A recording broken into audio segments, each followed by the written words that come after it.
Hello and good afternoon, guys. Welcome to MK Community Brokerage. My name is Mohammed. In this video, we're going to talk about the New York State Teaching Certification Examination, educating all students, test design and framework. Now, this is going to be about basically the test design, what type of questions they will ask, what type of format they will be asking, how many questions will be there, what is the time format, and so much more. So I'm just going to go over some of the basics on what to expect when you take the Educating All Student test. Now, the EAS test is designed for those people that are planning to become teachers in New York State. Keep this in mind. Other states have their own requirements, so if you're going to follow the New York State requirement for teachers, depending on what grade level you're going to teach, each one of them has a different requirement. For example, a teacher that wants to be an elementary school teacher will take somewhat a different test compared to a high school teacher, and also compared to a middle school teacher. So keep this in mind. They all have their own formats they're taking. So what is the Educating All Student test? First of all, so basically it's kind of like a test on on how can I explain it? So Educating All Student test is designed for teachers to understand students that have special abilities. What do I mean by special abilities? Well, for those students that have special need, that are autistic, when you encounter those type of students as a teacher, you need to know what to do in certain things. What type of teaching styles would you be using? How everything is. Especially more and more students, you'll see they'll have an inclusion classroom, or they'll have a classroom where you'll have 20 how about, let's say, for example, 30 students, which is 15 are general ed, and 15 might have special things such as an IEP or BIP program, but they're all included in the same classroom. They don't want to left out, with a different classroom with different type of students. So they put them in the same classroom, so they don't get left out, knowing that they're different. So keep this in mind. So this is why, hence, more and more teachers are going to be gearing towards, be bilingual, meaning that have a dual bachelor's or dual master's in general ed and special needs. So the test consists of multiple response questions, multiple choice, and constructive response as well. So they're mixed and matched. So the constructive response is 30%, meaning that the essays, you could put it like that and make it easier terms, are going to be 30%, compared to the multiple choice is 70%. Now, keep this in mind. You pass the multiple choice exam, meaning, like, let's say, for example, you do good on the multiple choice part, you get 70%, that's a passing right there. So even though you don't do well in the essay part, but if you did good in the multiple choice part, you should be passing the EAS exam. The reason I'm explaining this to you, because a lot of people might spend more time in the essays, which only consists of 30%, compared to the multiple choice exam, which is consisting of 70%. So your bet is you're better off, looking at the multiple choice exam. And the way you take the test is this. When you start the test, you read the passage, you answer the questions, you do a little bit effort on the multiple choice questions. Obviously, your goal is to make sure your multiple choice questions and answers that's the first priority, basically. When you get the constructive response, meaning when you're writing the essay, just write a draft essay. Don't worry about the multiple choice. Don't worry about the correctiveness, of what it is, the punctuations, the grammar. Don't worry about that. Leave that in the end. Do with the best of your ability, write the essay. Then go again with the multiple choice questions. So that's how it's going to be. Multiple choice questions, essay. Multiple choice question, essay. Multiple choice question, essay. Multiple choice question, essay. Then the last 10-15 questions are all multiple choice. Hence why I say, keep this in mind, pay more attention to the multiple choice questions in the essay. Again, essay consists only of 30%, so 70% is all multiple choice. The test is 135 minutes. It does sound like a lot of time, but actually it's not, because the amount of time you're reading the essays, or you're reading the passages, should I say, you're gonna be taking a lot of time reading those passages, because passages are not like one paragraph. There's kind of like a page. So you're reading through a passage, you're going through the multiple choice, reading through a passage, going through multiple choice. Now, some people have ways of taking the exam. Some people might read the multiple choice questions first, read through it, breeze through, and then go to the passage and just go from there. Some people might read the passage first, then look at the multiple choice question and go back and forth. The answers are within the passages. It also might have to do a little bit on your general knowledge as well, how much you know about a certain topic. Topics of essays are a little bit different, which I'll explain to you in a little while. So keep this in mind. So here is the information regarding the content of each test that you're going to be taking.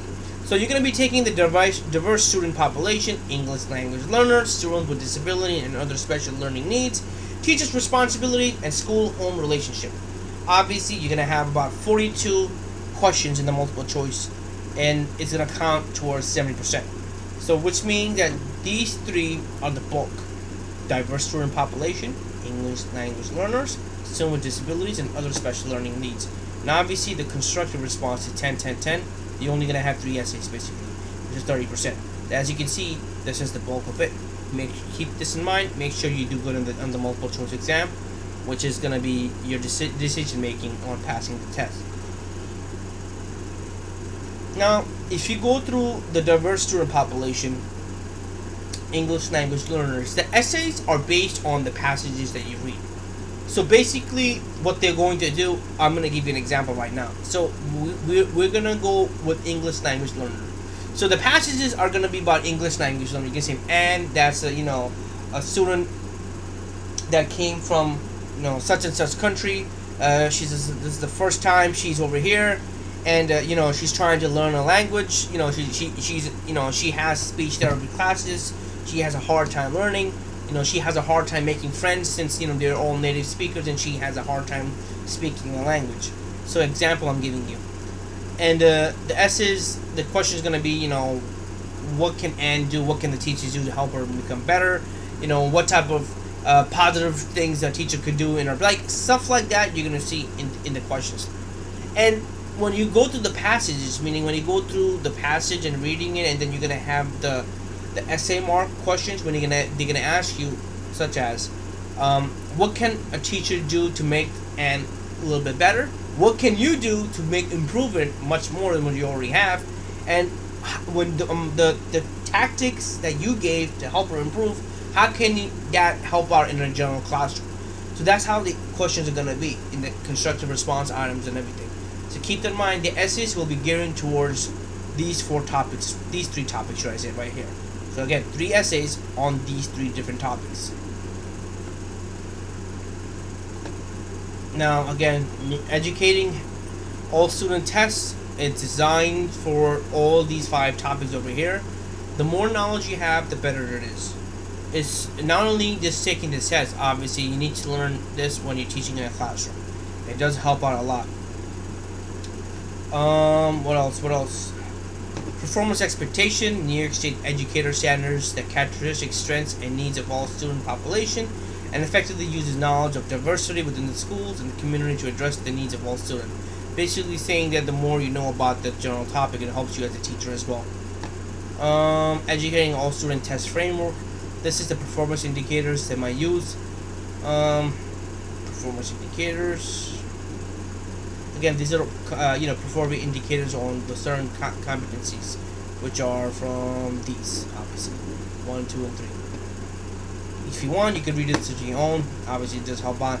Competency number 2, English language learners. You're gonna have number 3, student with disabilities, performance indicators, test framework, teacher responsibilities, and so forth. This is just basically frameworks. Now, how would you know? Well, a lot of people might ask you, how do I know did I pass a test? Well, when you take a test, it might take about approximately 30 days to get the answer. The test is not gonna go, how much it does go by score, but it's not gonna show you which questions you got wrong or which questions you got right. I don't know how to say it, but it's kind of difficult to know where areas you are not doing well, or which areas you might need a little bit more help. But they do tell you which of these you might need more help with. So, for example, if you get, I think the passing is a 520, so you got a 500, you barely passed by 20 points, or whatever, however they score it. They might tell you need more help with this part. This is the part where you did the most questions wrong. That means that you should study on diverse student populations. You should be spending more time over here. That is the only thing that can help you. The essays, obviously, is nothing you can do. The only thing you can do is, understand the questions and everything. There is a guy in YouTube a professor actually. I'm not gonna lie, he was very good when he explained the essay part. I'm gonna try my best to put a link of his in YouTube. If you guys could check him out, I'm telling you, he was very good. When I took the test, I did very good in the essay part, and the reason I did good in the essay part is because I actually watched his video, and he's very good at it. I'm not lying. Believe it or not, follow his format, and you'll be actually doing good. The way he said it is simple. He copies. It's basically a high school tactic that he uses, but it's effective when you use it in this type of testing requirements. The reason student needs help is because the teacher could do better because, and then you obviously explain it. It does the test, the obviously the essay part is nothing has to do of the topic what they're saying. It's basically saying that if you read the passage, how can you as a teacher do better than what that teacher did in the classroom? And obviously as a teacher we're very creative. Obviously we're not saying that teacher that in the passage was not right, but you could do better, correct? I mean, everyone has potential to do better. It's not like what that teacher did is okay, whatever. No, you could do better. So the teacher could do better by using this tactic, and this could help the student by using this tactic. And obviously you could use your own tactics, or you could use the tactics that you think that teacher did or use in the passage. Use that. So it all depends what you want to do. So tactics are unlimited. So keep this in mind. But I'll definitely post his link in the channel over here so you can watch his video as well. With that being said, I just want to explain to you again the procedure of taking the test. Educating all student tests is designed for teachers that are planning to teach in a regular classroom.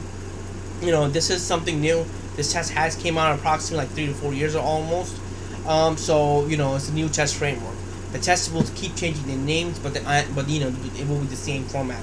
It will be the same thing. With that being said, that's about it. Thank you again, guys, for watching this video. Hopefully you guys enjoyed it. If you guys have any other questions, comment, concern about this test or anything else, please comment, like, subscribe. I'll try my best on my part to help you guys out as much as I can, and as fast as possible I'll give you the answer. Thank you again, guys, for watching this video. Hopefully you guys enjoyed it.